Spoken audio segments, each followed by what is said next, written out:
Hi everyone, I'm Esther Gordon-Smith and I'm one of the Sustainability Community of Action volunteers. It's International Biodiversity Day, so today I'm going to talk to you about the environment system as part of our ongoing series about sustainability, systems thinking and solutions.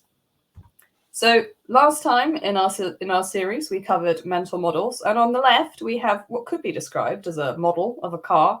It has some similarities to the car on right. It has some significant limitations. It can be useful to have a simplified model of a car in thinking about it.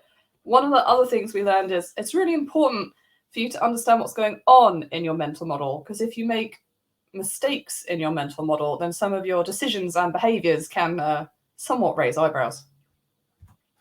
So today we're going to talk about another part of systems thinking, which is talking about stocks and flows. So here we have some stocks and pairs. Here we have the stock of pear tart. And some of the other things in the system of pear tart are the stocks of pears, stocks of flour, sugar, butter.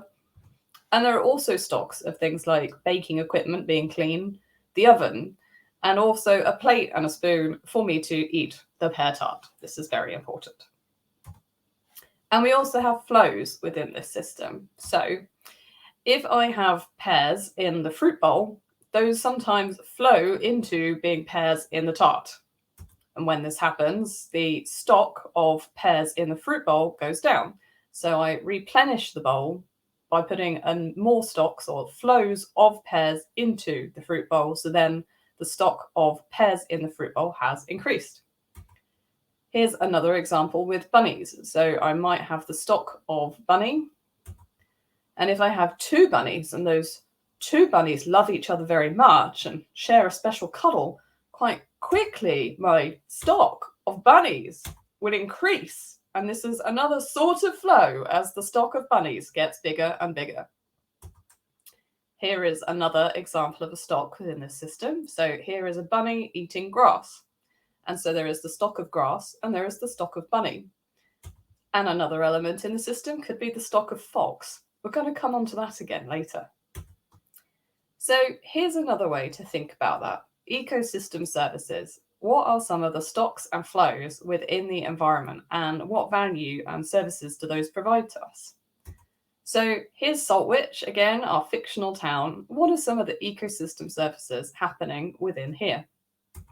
So one of the services that comes out are things like timber and hay and other materials. So building materials, materials for making fabrics, materials that we can use that are plant-based. Another would be plant-based food. So things like spinach, apples, lentils. Some of these things maybe weren't grown in Saltwich and imported in, but they have come from another ecosystem. There's fish and game. I don't necessarily eat pheasant, but I do eat fish. And I've seen, fish come in from the North Sea, for example. There's also livestock. These can provide services in terms of using them for labor or things like eggs or food or milk. And then there's medicines. So herbs, we've got a nice little bit of eyebright there, some rosemary, things that we cook with. All sorts of different plant-based ecosystem services of that sort. Then there's also fresh water supply. So here we have the water cycle. We'll go into that in more detail in another session. And things like water and air quality improvements. So that's some reed beds in the river. There aren't so many of those in Saltwich anymore, but what were there used to provide water cleanliness benefits. And there's also the sort of shading and cooling that you get from the trees. There's erosion control. So here we have an example of where tree roots are holding some of the soil together, or where there's no root system in the soil, and so a lot of it is washed away. Also some flood protection. So Saltwich and Pepperwich both have flooding problems. There isn't very much flood catchment management here anymore. Pollination. So the insects around do things like pollinate crops and flowers and fruit trees and all of those sorts of things. Also pest and disease control. And apparently these little ladybirds, they really love eating aphids, which is a good and glorious thing.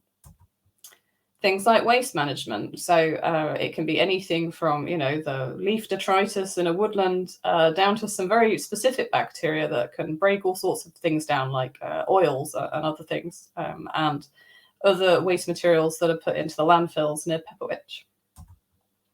Climate regulation, things like, again, heating and cooling, things like changing oxygen in the air, all of those sorts of things, the weather. There's not maybe giraffes in Saltwich, but there are all sorts of other cute things like this totally gorgeous hedgehog, and other bits of wildlife within the Saltwich area. Not so much dolphins, and unfortunately no red squirrels, but some really nice examples of bird life. And then there are cultural services, so things like going for a walk, admiring the scenery.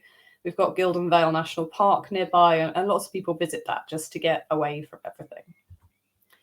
And another way of describing these are provisioning, regulating, cultural, and supporting services. And you could think of provisioning as being one of the main ways that we get stocks, and regulating being a sort of feedback loop. So this is another key concept we're going to talk about today, where the outputs are routed back as inputs into a chain of cause and effect.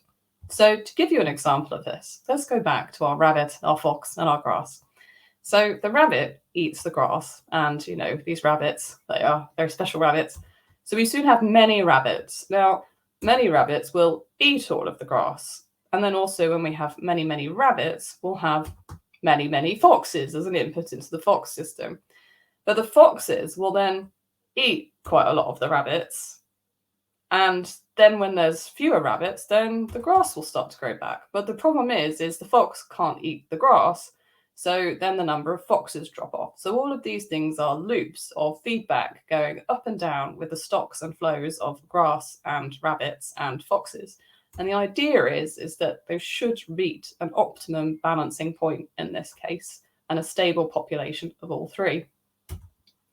So to finish today, let's ask ourselves some questions. How could we do things like positively contribute to biodiversity in our projects? Or what ecosystem services do our projects rely on? What partnerships could we enter into to promote ecosystem restoration? Or how could we reduce emissions from our projects or increase resilience to climate change? Let's keep asking ourselves, what would happen if we... And now in the chat, I'd like you to have a think. What have you learned from this? What new ecosystem services have you heard of today? Thanks very much.